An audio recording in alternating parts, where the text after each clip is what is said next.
How to let go of people and situations without suffering. Welcome, dear viewers, to the Stoic Philosophy portal. Today we will go on a fascinating journey along the waves of Stoic wisdom to learn the art of letting go of people, situations, unnecessary attachments. This skill is like a captain skillfully steering a ship in the stormy sea of life. Make yourself comfortable, because ahead of us lies a deep dive into philosophy that has been helping people find inner freedom and peace of mind for thousands of years. Imagine that you are standing on the shore of a stormy sea of emotions. Waves of attachment roll in one after another, threatening to carry you away into the abyss of dependence and fear of loss. How can you learn to swim in this sea without letting it swallow you up entirely? How can you find that inner strength that will allow you to stay afloat even in the strongest storm? Many of us have encountered situations when we were so strongly attached to a person or circumstance that we were ready to go to extremes, just so that nothing would change. But the more we cling, the more we risk losing not only the object of our affection, but also ourselves. Excessive emotional dependence can turn a relationship into a toxic one, filled with manipulation and control. We will find the answers to these questions in the teachings of the Stoics, ancient philosophers whose wisdom is still relevant today. Stoicism is not just a philosophy, it is a practical guide to life that can help us cope with the most difficult emotional challenges. So, let's look at 7 key steps that will help you free yourself from toxic attachments and find true freedom. Step 1. Create emotional distance. Imagine that you are an artist painting a picture of your life. Sometimes, to see the full picture, you need to step back from the canvas and look at it from a different angle. This is what Marcus Aurelius talked about when he urged us to return to ourselves and seek inner wisdom. Creating emotional distance is not an escape from reality, but a wise decision to look at a situation from the outside. It is like climbing to the top of a mountain to see the whole landscape, not just the trees surrounding you in the forest.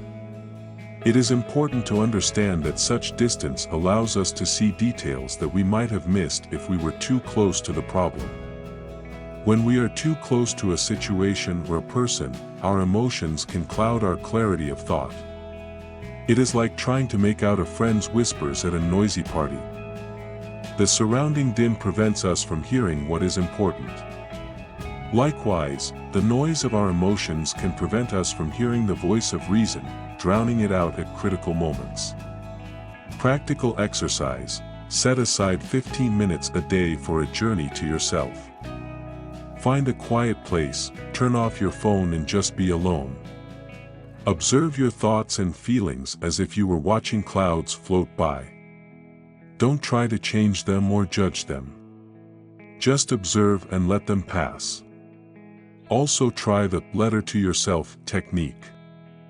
Write a letter to yourself describing the situation that is bothering you, as if you were telling a friend about it.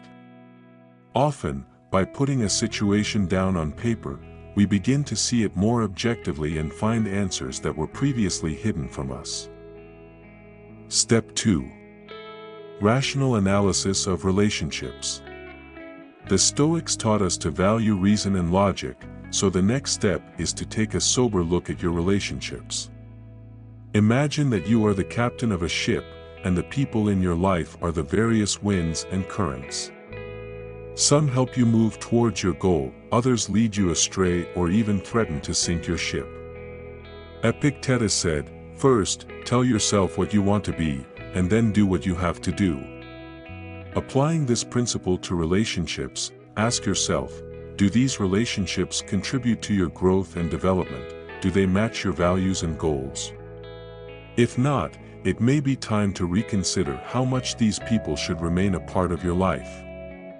It is important to remember that not everyone who enters our lives brings light. Some may cast shadows that obscure our own inner light.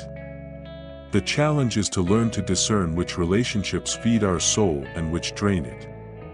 Only a conscious approach to choosing your environment will help you stay on course and avoid storms that can damage your ship. Practical exercise: make a list of the people you spend the most time with. Next to each name, write, what feelings and thoughts does communication with this person evoke in you? Does this person help you become a better person? Does he or she inspire you or, perhaps, hold you back? Be honest with yourself. This will help you make an informed decision about whether it is worth maintaining closeness with this person. Also, try to take an inventory of your relationships. Divide the sheet into 3 columns: nourishing relationships, neutral relationships, and draining relationships. Distribute all the significant people in your life into these categories. Think about how you can strengthen the connection with those who nourish you and limit the influence of those who drain you. Over time, you will notice how such work leads to a more harmonious and balanced environment. Step 3. Find a wise conversation partner. The Stoics valued not only self-analysis, but also wise conversations. Seneca compared a friend to a mirror reflecting our true thoughts and feelings. Sometimes we become so immersed in our experiences that we lose objectivity. At such moments, a conversation with a trusted person can become a lifeline, helping us get out of the fog of our own emotions. Through such dialogues, a person not only finds peace, but also begins to see the world more clearly and consciously. However, it is important to remember that the purpose of such a conversation is not just to let off steam or complain about life. The Stoics taught us to look for the path to truth and self-knowledge in dialogue. A wise conversation partner is not someone who simply agrees with us, but someone who asks the right questions that help us see the situation in a new light. True wisdom is born through deep reflection and a willingness to hear not only oneself, but also the other person. Practical exercise. Choose someone you trust and whose opinion you respect. Share with them your thoughts about the situation that is bothering you, but don't stop at describing the problem. Ask them to ask you questions that will help them look at the situation from a new perspective. For example, what advice would you give to a friend in this situation? How could this situation help you grow?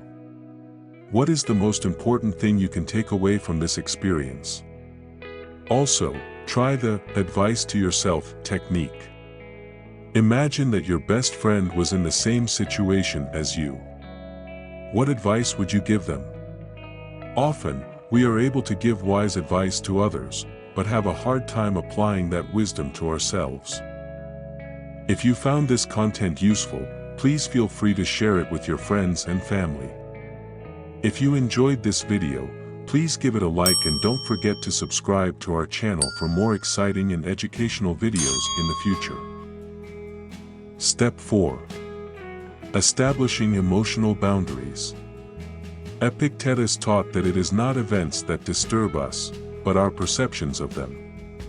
Establishing emotional boundaries is the art of managing perceptions, like navigating a ship in a stormy sea. We cannot control the waves, but we can skillfully steer our vessel, maintaining inner calm even in the most difficult moments. It is the ability to remain at the helm of our own mind that makes us truly free. Imagine your mind as a fortress, and your emotions as guests knocking at the gate. You, as a wise ruler, decide who to let in and who to keep outside the walls. This does not mean suppressing feelings, but being aware of them and choosing which ones to allow to influence your actions. This approach helps not only to maintain peace of mind, but also to make more balanced decisions. Establishing emotional boundaries is also the ability to distinguish where you end and the other person begins. It is the ability to say no to demands that contradict your values, without feeling guilty. This is the creation of an invisible but strong fence around your emotional space, protecting you and allowing you to interact with the world. Practical exercise. When you feel a strong emotion, stop for a moment and name it silently. For example, I feel angry. Then ask yourself, do I want this anger to control my actions? If the answer is no, imagine how you mentally push this emotion aside, not allowing it to take control. Try also the emotional diary technique. Every evening, write down the strongest emotions of the day, the events that caused them and your reaction. Over time, you will begin to notice patterns and will be able to consciously manage them. Keeping such a diary will allow you to understand your emotions more deeply and learn to see them as a valuable ally, not an enemy. Step 5. Analyze the consequences. Marcus Aurelius advised, yes, look carefully at the past, and you will be able to foresee the future. When we are faced with the decision to distance ourselves from someone or something, it is important to carefully consider all the possible consequences. This is especially true when it comes to significant relationships or life situations that deeply affect our emotional state and personal development. Imagine that you are standing at a fork in the road. Each path leads to a different future. Which future awaits you if you stay in your current situation, and which if you decide to distance yourself? It is important to consider not only the short-term but also the long-term consequences. Remember, however, that no path is completely smooth or completely hopeless. Each path will have its ups and downs, its own lessons and opportunities for growth. Analyzing the consequences is not an attempt to predict the future, but rather an exercise in strategic thinking. It helps us make more informed decisions based not only on immediate emotions but also on long-term goals and values. In addition, this analysis can help us better prepare for possible difficulties and think through strategies to overcome them in advance, which makes us more resilient in the face of inevitable life challenges. Practical exercise. Take a sheet of paper and divide it into 2 columns. In one, write down all the possible consequences of maintaining the current situation. In the other, the consequences of distancing yourself. Consider various aspects: your emotional state, personal growth, relationships with other people, career, and so on. Do not forget to consider the potential risks of each decision. Additionally, try the letter from the future technique. Imagine that 5 years have passed. Write a letter to yourself from this imaginary future. How has your life changed after the decision you made? What have you learned? What do you regret? What makes you happy the most? This exercise will help you better understand your true desires and fears. Step 6. Digital detox. While the ancient Stoics were unaware of social media, their principles apply perfectly to our digital age. Social media often amplifies our attachments and fears by creating the illusion of constant connection and the fear of missing out. Digital detox is a modern interpretation of the Stoic principle of self-denial. It is not about giving up technology entirely, but about using it mindfully on your own terms.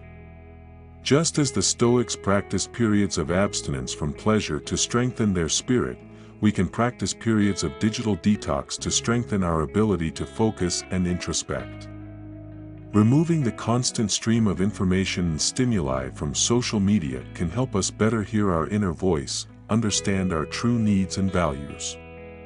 It can also help us realize how much we depend on external validation and constant connection with others. Actionable exercise: choose 1 day a week for digital fasting. On this day, give up social media and limit your smartphone use to essential calls. Instead, spend time in real-life communication, reading books, or walking in nature. Observe your thoughts and feelings during the day. You may find that your mind becomes calmer and your thoughts become clearer. Also try the digital budget technique. Set a daily time limit for using social media and other digital entertainment. Start with 2 hours a day, for example, and gradually reduce this time. Use the freed up time for self-development, communication with loved ones, or activities that bring you genuine pleasure. Another useful exercise is digital inventory. Look through the list of people you follow on social media. Ask yourself, does this person's content enrich me, inspire me, or maybe cause negative emotions? Unfollow those whose content does not bring you benefit or joy. Step 7. Focus on basic needs. Epictetus taught us to distinguish between what is within our control and what is not. Focusing on basic needs is a way to direct our energy to what is truly important and within our control. Imagine your life as a garden. Instead of trying to grow every kind of plant at once, focus on a few key ones. Which plants are most important to your growth and well-being? Focusing on basic needs helps us separate the essential from the non-essential. This is especially important when we are trying to let go of something or someone. Often we cling to people or situations because we are afraid that without them we will not be able to meet some important need. But if we clearly understand our basic needs and are able to meet them ourselves, it becomes easier for us to let go of what no longer serves our good. Practical exercise. Make a list of your basic needs in different areas of life: physical health, emotional well-being, intellectual development, spiritual growth. Then, choose one need from each category and make a plan to satisfy it for the coming week. For example, if your physical need is more movement, plan a daily walk. If your emotional need is calm, set aside time for daily meditation. Try the life balance will technique as well.